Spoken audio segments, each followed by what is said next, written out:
ZNS Total Sports is brought to you by 4th Terrace Diagnostic Center.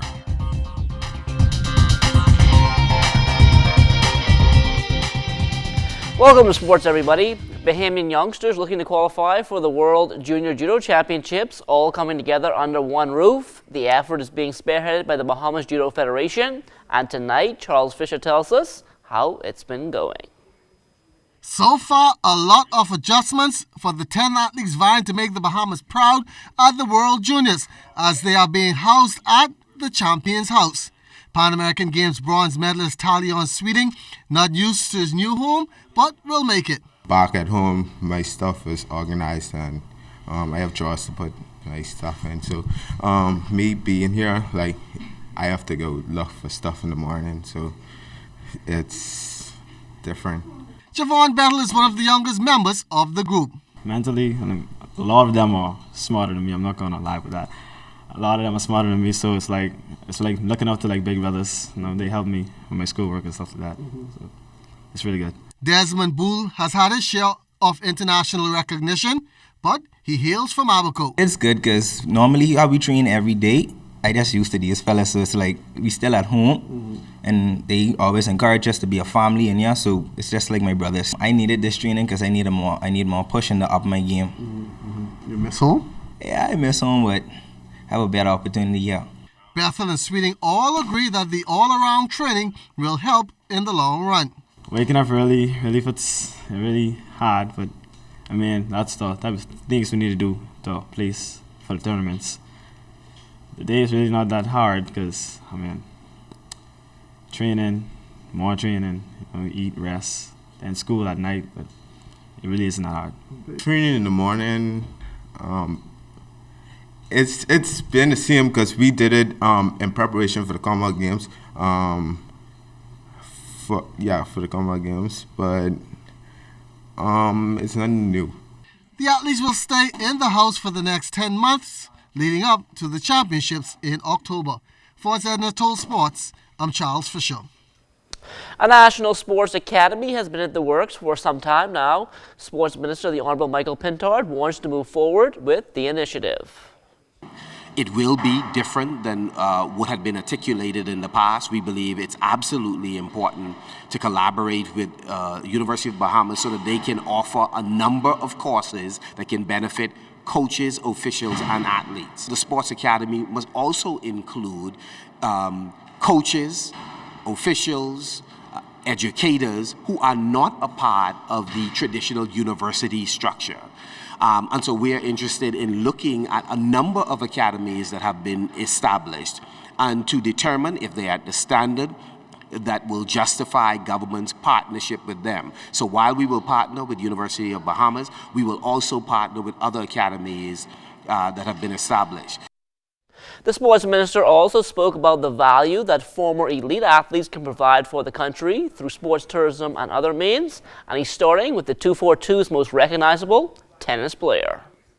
We have been in discussions with Mark Knowles. We believe that he and persons like him that have excelled on an international level will become important in terms of negotiating arrangements with corporate citizens, with elite athletes around the world, so that we can bring them on shore to the Bahamas, whether it's in a training capacity or whether to compete.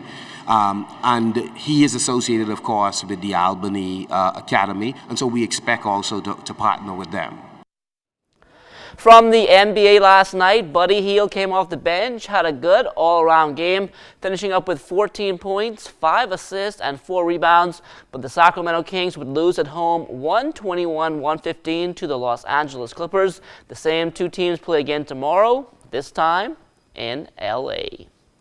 Still talking basketball, the seniors back on the court today in the government school ranks. It was the first set of games since the holiday break. For the Anatole Rogers Timberwolves boys, it's all about finding a formula that can lead them to a championship repeat. I think everybody who's watched us knows that we had the best point guard in the country, and he went off to school. He's in high school currently in the U.S. Two other players are in college, one in Central State and another one up in Canada. And we were one-dimensional. we had one awesome player and supporting cast.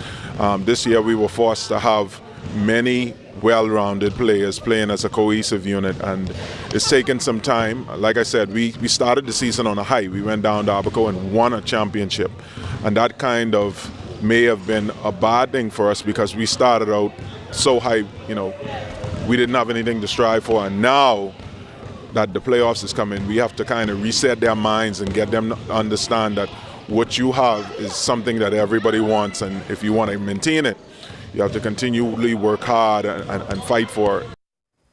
Team Bahamas in Sarasota, Florida for the USFTL Nationals. They are competing in the 9-on-9 and 8-on-8 for male and females. Over 500 teams are in competition.